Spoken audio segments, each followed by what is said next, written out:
हाँ वो इधर बैठ जाएगा। रूबन आया, कौन आया? क्या आ जा अस्सलाम।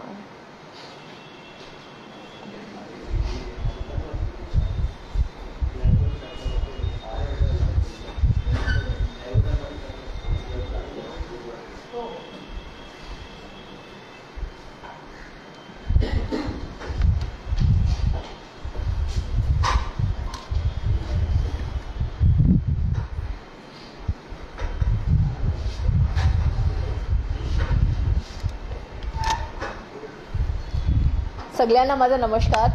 प्रेस कॉन्फरन्स सुरू करण्याच्या आधी मी एक काहीतरी वेगळा सांगणार आहे, ऐकून घ्या।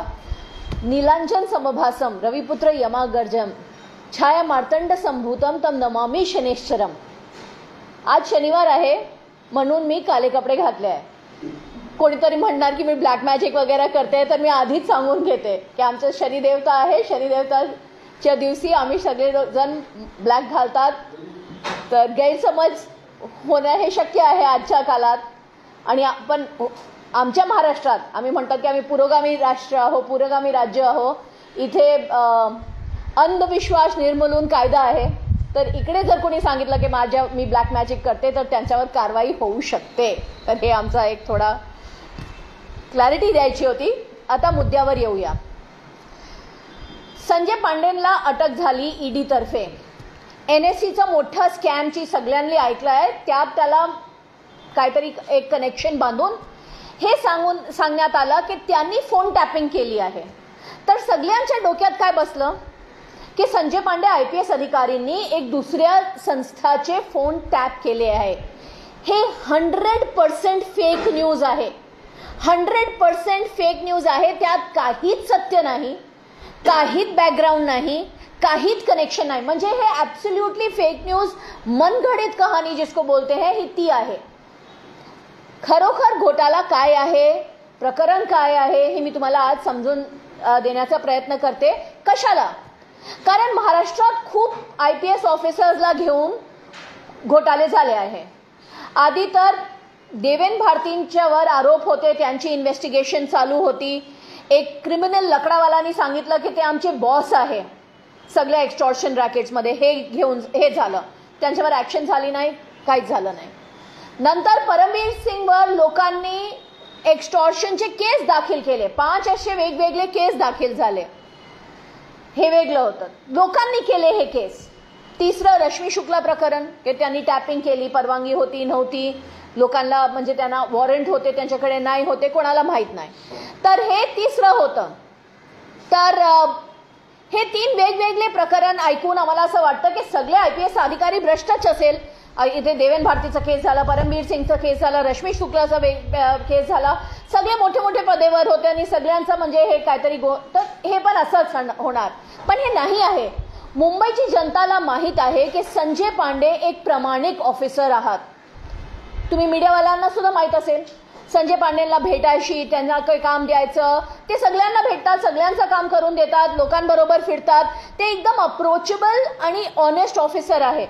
जेव्हा त्यांनी त्यांचं करिअर सुरू केलं होतं, आमचे रायट झाले होते, DCP होते ते धारावीचे, त्यांनी जे काम केलं हे सगळ्यांनाच माहीत आहे। ओके, पण हे प्रकरण काय आहे?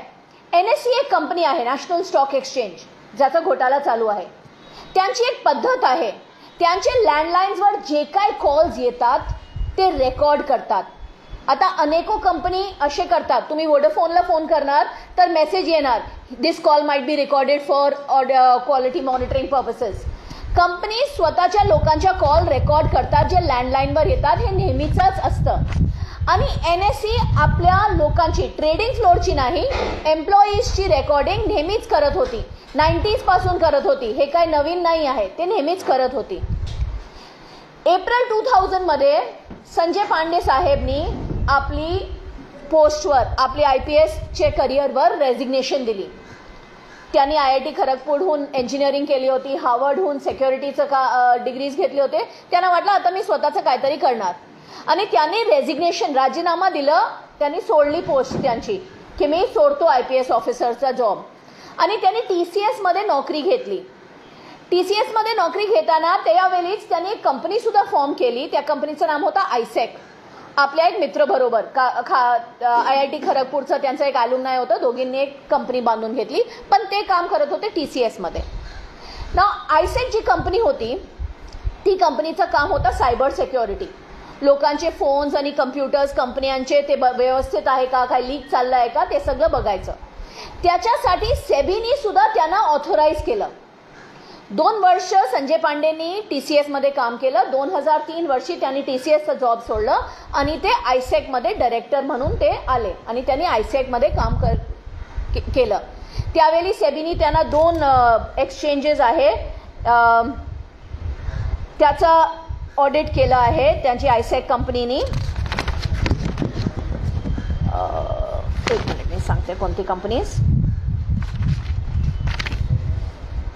NSDL आणि CDCL त्यांचं सुद्धा ऑडिट सेबीनी सांगितलं होतं आयसेकला करायला. ऑडिट करून सांगितलं. 2-3 एरर्स सुद्धा भेटले, त्यांच्यावर कारवाई सुद्धा झाली या कंपनीजवर. तर ते त्यांचं मूलभूत काम होतं. 2006नी त्यांनी NSEला प्रपोजल दिला की तुमच्या सुद्धा आम्ही काहीतरी ऑडिट करू शकतात. तर NSEने त्यांनी एक आता ऑडिट दिलं करायला. तर त्यांनी NSEसाठी सुद्धा काम केलं सायबर सिक्युरिटीचं.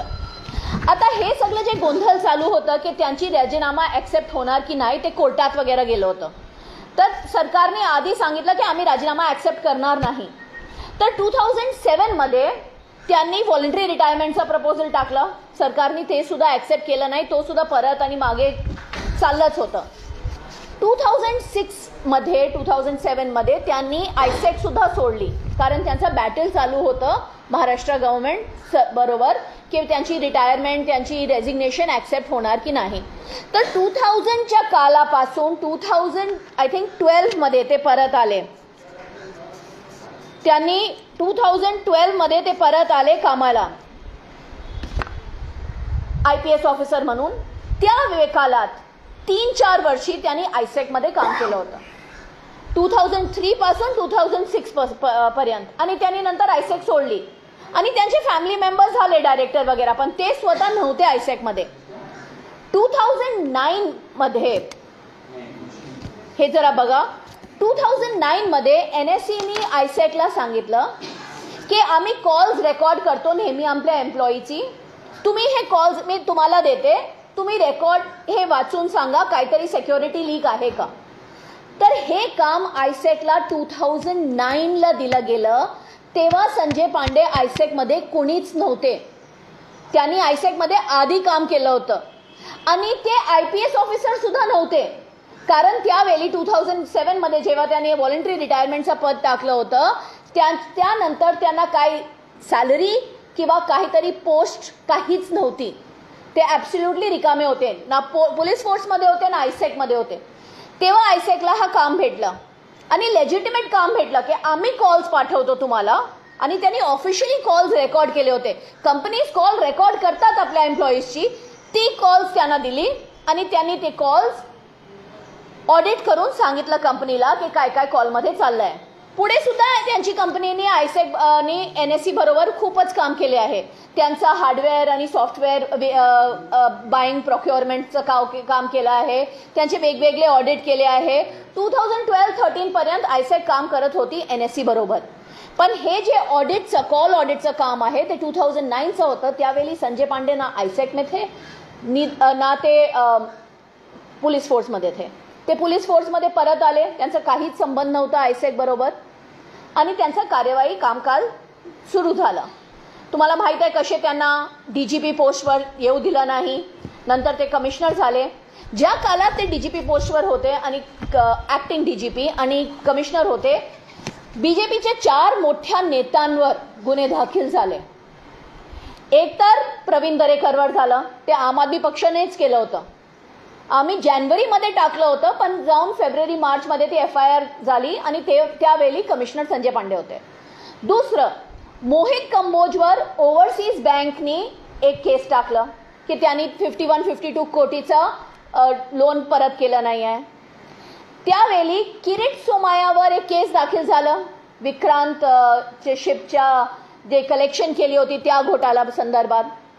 आणि त्यावेळीच रश्मी शुक्लानी टॅपिंग केली, म्हणजे ती BJPची नाही आहे, पण त्यांनी काहीतरी त्यावेळी जेव्हा BJPची सरकार होती त्यांनी फोन टॅपिंग केली. असे 4 गुन्हा मोठे मोठे लोकांवर दाखल झाले. मोहित कंबोजवर जेव्हा गुन्हा दाखल झाला त्यांनी धमकी दिली होती, तुमच्या आर्काइव्हमध्ये असेल, स्पष्टपणे सांगितलं होतं की 1 महिन्यात ते रिटायर होणार आहे, मी बघणार काय होणार त्यांना. मोहित कंबोजने स्पष्टपणे हे सांगितलं होतं, 1 महिन्यानंतर मी त्यांना काहीतरी करीन अशी धमकी दिली होती आणि ही धमकी पूर्ण केली ईडीने. तर प्रश्न आता मोठं हे आहे की आम्हा सगळ्यांना माहित आहे की बीजेपी ईडी आपल्या ऑपोजिशनच्या लीडर्सवर वापरते. हे आता म्हणजे सगळ्यांना माहितच आहे. कोणा 5 वर्षाच्या मुलाला पण सांगणार ईडी काय आहे, ते सांगणार बीजेपीचा एक विंग आहे ऑपोजिशनचे लीडर्स अटॅक करण्यासाठी, सगळ्यांना माहित आहे. पण बीजेपीचा एक लीडर, एक सामान्य माणूसला असा अडकून शकतो. मोहित कंबोजने धमकी दिली आणि काय मोहित कंबोजच्या बोलण्यावर ईडीने हे फॉल्स केस घेतलाय आणि मीडियामध्ये एक एकदम फॉल्स नॅरेटिव्ह की संजय पांडे IPS ऑफिसरनी टॅपिंग केली, म्हणजे त्याचं काय कनेक्शनच नाही आहे. जेव्हा ते IPS ऑफिसर होते, महाराष्ट्र सर्व्हिसमध्ये होते, त्यांचा NSCशी काही संबंध नव्हतं. जेव्हा त्यांनी पोलीस फोर्स सोडली होती मध्य काळात, तेव्हा त्यांची कंपनीनी रेकॉर्ड केलेल्या कॉल्सचा ऑफिशियल ऑडिट केलं. तर हे जे चुकीचं नॅरेटिव्ह आहे आणि संजय पांडेला तसं पेंट करायला प्रयत्न केला आहे की ते परमबीर सारखे एक्स्टॉर्शन केलं आहे किंवा देवेंद्र भारती सारखं जे लकडावालांनी म्हणतात ते आमचे बॉस आहे, असं त्यांना इक्वेट करण्याचे जे प्रयत्न आहे हे महाराष्ट्र पोलिससाठी खूप म्हणजे गंभीर आहे. त्यांचं मोराल सगळं डाऊन होत झालं आहे. म्हणजे तुम्ही जर बीजेपीचे काले धंदेला सपोर्ट करणार नाही, जर तुम्ही बीजेपीच्या जे काय क्रिमिनल लोक आहेत त्यांच्यावर ऍक्शन घेणार नाही, तुमची पोस्ट सेफ आहे. तुम्ही जर ऍक्शन घेतली बीजेपीच्या एखाद्या गुंड्यावर तर झालं, तुम्हाला तुम्ही काहीच नाही केलं असेल तरी सुद्धा ते फसवू शकतात. मैं ये सेम चीज फटाफट थोड़ा हिंदी में भी रिपीट कर देती हूँ. संजय पांडे जी IPS ऑफिसर थे बहुत पहले 1990 से. हमने उनका 1986 में उन्होंने आई थिंक IPS कंप्लीट किया. हमने उनका धारावी में काम देखा है. राइट्स के समय उन्होंने धारावी को बचा के रखा. हर जन जानता है, सारे कार्यकर्ता, सारे मीडिया वाले भी जानते हैं कि वो एक अप्रोचेबल, ऑनेस्ट, डिलिजेंट ऑफिसर थे. उन्होंने अप्रैल 2000 में पुलिस सर्विस छोड़ दी थी. उन्होंने नौकरी ले ली थी TCS के साथ. नौकरी के दौरान उनके मित्र के साथ उन्होंने एक कंपनी शुरू की, ISEC. फिर उन्होंने 2003 में TCS छोड़ दी और ISEC में वो काम करने लगे. 2003 से लेकर 2006-07 तक उन्होंने 3 साल के करीब ISEC में काम किया. फिर उन्होंने ISEC भी छोड़ दी. तब तक उनका महाराष्ट्र सरकार के साथ झगड़ा चल रहा था कि उनकी रेजिग्नेशन एक्सेप्ट नहीं हुई. फिर उन्होंने वॉलंटरी रिटायरमेंट दी, वॉलंटरी रिटायरमेंट एक्सेप्ट नहीं हुई, रेजिग्नेशन एक्सेप्ट हो गई. ये पूरा जो धमाल था ये 2011-12 में जाके सॉल्व हुआ. कोर्ट ऑर्डर के बाद वापस संजय पांडे एज ऑफिसर आए. जिस काल में वो ऑफिसर थे उनका NSC के साथ कोई लेना देना नहीं था. ये पहली बात. दूसरी बात, NSC अपने एम्प्लॉइज की सारी कॉलें रिकॉर्ड करती है, ट्रेडिंग फ्लोर की नहीं, लेकिन अपने सारे, उनकी 400 लाइंस थी उस वक्त, वो सारी कॉलें 1990 से रिकॉर्ड करती है. बहुत सारी कंपनियां करती हैं. अगर ये गुनाह है तो आप उन कंपनियों को पकड़ लो. कंपनियां कॉल रिकॉर्ड करती हैं. आप वोडाफोन को या किसी भी टेलीफोन वाले को या किसी भी कंपनी को फोन करो, आपको बोला जाएगा आपकी कॉल रिकॉर्ड की जा रही है ट्रेनिंग पर्पस के लिए. किसी ना किसी वजह से कंपनीज अपनी एम्प्लॉइज की कॉल रिकॉर्ड करती हैं. इसमें अभी तक कोई मैंने को कानून ऐसा दिखा नहीं है जो उन्हें परवानगी नहीं देता अगर लाइन उनकी है तो NSC ने अपने एम्प्लॉइज की कॉल वो हमेशा रिकॉर्ड करते थे. 2009 में जब संजय पांडे ISEC में कुछ नहीं थे, उन्होंने ISEC को ये ऑडिट दिया कि जो कॉल्स हमने रिकॉर्ड किए आप उन्हें सुनो और बताओ कि उसमें कोई सिक्योरिटी लीक तो नहीं है. उन्होंने ISEC को और भी बहुत काम दिए थे, सॉफ्टवेयर खरीदने के, हार्डवेयर खरीदने के, कभी कोई ऑडिट कभी कोई ऑडिट. और ISEC को जो भी ऑडिट की रिपोर्ट्स होती थी वो सारी सेबी पे भी जाती थी. तो ऐसा नहीं है कि वो अंधाधुंध काम हो रहा था. सेबी की रिकॉग्नाइज्ड कंसल्टिंग फर्म थी, तो सेबी पे भी सारी रिपोर्ट्स जाती थी. तो इनको कॉल्स मिली, इन्होंने रिकॉर्ड करके जो रिकॉर्डेड कॉल्स थी उनको पढ़ के उनकी रिपोर्ट दे दी. इसमें कोई भी कानून नहीं तोड़ा गया, लेकिन संजय पांडे पे 409 लगाया गया है, which is aggravated Breach of trust, जिसमें लाइफ इंप्रिजनमेंट हो सकती है. एग्रीवेटेड ब्रीच ऑफ ट्रस्ट मतलब कोई बैंक एम्प्लॉय बैंक के अंदर रह के फ्रॉड करता है या कोई सरकारी मुलाजिम सरकार के अंदर रह के फ्रॉड करता है, इसको बहुत बड़ा ब्रीच ऑफ ट्रस्ट बोलते हैं. ये नॉर्मल 420 नहीं होती. इसको 409 का मतलब है कि आपने विश्वासघात किया अपने एम्प्लॉइज का, अपने साथियों का, अपने कंपनी का। इन्होंने ऐसा कुछ नहीं किया। जिस समय पे आईसेक्ट ने ये काम किया तब संजय पांडे आईसेक्ट में नहीं थे, ना वो आईपीएस में थे। उस वक्त उनके पास ना कोई पोस्ट थी ना कोई पगार थी। उनको 2012 में रीइंस्टेट किया गया और उनका आईसेक्ट से कोई ताल्लुक नहीं है। महज बस ये ताल्लुक है कि उनके फैमिली मेंबर्स मेंबर बन गए थे। उनकी माताजी डायरेक्टर बन गई थी कुछ काल के लिए, उनका बेटा डायरेक्टर बन गया था, क्योंकि ये कंपनी उनकी फाउंडेड कंपनी थी, लेकिन चला कोई और मुलाजिम रहे थे। तो जिस कंपनी से उनका कोई ताल्लुक नहीं है, जिस कंपनी ने वो काम जिस समय में किया तब संजय पांडे ऑफिसर नहीं है, जिस कंपनी ने वो काम किया जो लीगल है, जिसकी रिपोर्ट एसीबी के पास है, वो गुनाह कैसे हो सकता है? ये जो झूठा अफवाह फैलाई जा रही है कि एक आईपीएस ऑफिसर ने किसी प्राइवेट कंपनी की टैपिंग की, ये बिल्कुल सरासर झूठी कहानी है। एनएससी ने खुद अपनी कॉल रिकॉर्ड की जो लीगल है, आईसेक्ट ने उन्हें ऑडिट किया जो लीगल है। संजय पांडे का इस पूरे मामले में कोई लेना देना नहीं है। और दुख इस बात का है कि जब कोई लकड़ा वाला जैसा गैंगस्टर खड़े होकर बोलता है कि देवेंद्र भारती मेरे बॉस हैं, उनके ऊपर एक्शन नहीं होती है। परमवीर सिंह के ऊपर 5 जगह पे एक्सटॉर्शन के गुना दाखिल हैं। पुलिस मुलाजिमों ने आके उनके खिलाफ गुना दाखिल किए हैं, उनके ऊपर आज तक कोई एक्शन नहीं होती है। रश्मि शुक्ला ने फोन टैपिंग की, यूएसबी दिखा रहे थे हमें, पेन ड्राइव दिखाई जा रही थी, लीडर्स दिखा रहे थे, उनके पास वो पेन ड्राइव कैसे आई वो भी एक सवाल है। पेन ड्राइव दिखाई जा रही थी हमें, उनके ऊपर आज तक कोई एक्शन नहीं हुआ है। तो जो एक्चुअल मुस्लिम हैं उनके ऊपर एक्शन नहीं होता। और अगर ईमानदार पुलिस ऑफिसर्स के ऊपर एक्शन होगा तो ईमानदार पुलिस ऑफिसर फिर ईमानदारी से काम क्यों करेंगे? वो वही करेंगे जो सरकार कहती है। सरकार बोलती है कि इनको जाने दो, इनके ऊपर गुनाह मत दाखिल करो, तो वो नहीं करेंगे।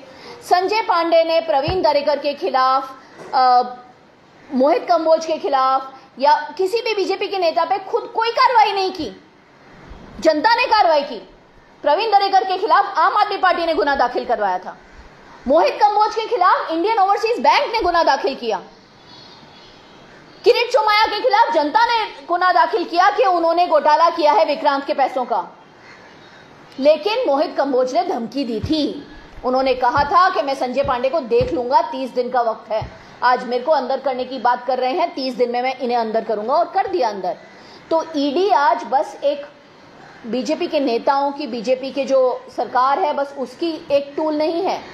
वो बीजेपी का कोई भी अगर गुंडा उठ के आए और वो बोले ईडी को इसके खिलाफ सुपारी दे रहा हूं, इसे उठा ले, तो ईडी उठा सकती है। कल आपको, मुझे, किसी को भी उठा सकती है। ये देश के लिए बहुत घातक है। आपके कोई सवाल हैं तो I am ready to answer. सवाल ऐसा है कि इतने देर से अपने सर, ये हमें लग रहा था कि ये उनको क्वेश्चनिंग के लिए लिया गया है, उनको रिहा करेंगे, लेकिन कोई भी खबर नहीं आ रही है बाहर उनकी रिहाई के बारे में। उनको बेल नहीं मिल रही है।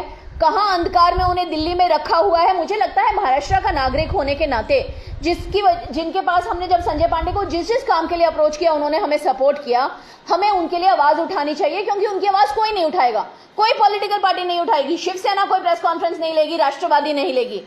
उनके कार्यकाल में ये सब हुआ, लेकिन वो नहीं आवाज उठाएंगे। अगर हम नहीं उठाएंगे, कल आप और मैं फंसेंगे तो हमारी आवाज कौन उठाएगा? हमें एक दूसरे की आवाज बनना पड़ेगा, ये मुझे जरूरी लगता है। आपने ईडी की आवाज उठाई, तो ईडी में जो लोग डर के जो बीजेपी में शामिल हुए, उनके ऊपर कार्रवाई की मांग नहीं कर रहा? सर, ये तो कार्रवाई की मांग हम शुरू से कर रहे हैं। हमारे सत्येंद्र जैन जी को ईडी ने 4 महीने से पुलिस में रखा हुआ है।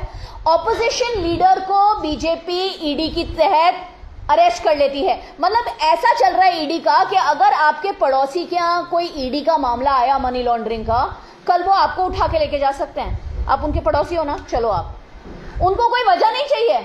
आप अगर आस पड़ोस में कहीं पे भी किसी का गुनाह हुआ, वो किसी को उठा के ले जा सकते हैं। संजय पांडे का एनएससी के स्कैम से या एनएससी की रिकॉर्डिंग से कोई ताल्लुक नहीं है, उन्हें उठा के ले गए। सत्येंद्र जैन का किसी भी, मतलब कोर्ट ने कहा, दिल्ली हाई कोर्ट ने कहा कि जब सत्येंद्र जैन अक्यूज नहीं है, तुमने इनको अरेस्ट करके क्यों रखा हुआ है? अक्यूज भी नहीं है वो उस केस में, लेकिन जेल के अंदर है। तो ईडी आज अमित शाह जी की, देवेंद्र फडणवीस की एक हथियार बन चुकी है। लेकिन मैं ये कह रही हूं, ये उससे भी ज्यादा चला गया है। पॉलिटिकल हथियार नहीं, अब ये आम इंसान पे आ सकते हैं। संजय पांडे जब रिटायर हो गए वो एक आम इंसान थे, एक सिविलियन थे, आप और मुझ जैसे, मतलब एक आम इंसान थे। उनका कोई औहदा नहीं, कोई पॉलिटिकल नहीं है, वो कोई उनके ऑपोजिशन में नहीं है, उनका कुछ कर नहीं सकते। रिटायर्ड सिविल पुलिस ऑफिसर क्या करेगा? लेकिन खुन्नस में मोहित कंबोज की दी हुई धमकी पे ईडी ने ये सुपारी ली है। ये शर्म की बात है। कल ईडी का कोई बीजेपी का कोई भी लोकल नेता आपसे अगर झगड़ा करता है, वो आपके घर ईडी भेज सकता है। इसके लिए सतर्क रहो, इसकी तैयारी में रहो। आप सबका बहुत बहुत धन्यवाद। अगर कुछ किसी को और पर्सनल कोणाला काही बाईट चाहिए वगैरे पाहिजे तर तुम्ही घेऊ शकता. धन्यवाद। जय हिंद। बस ठीक से भाग क्यों गए?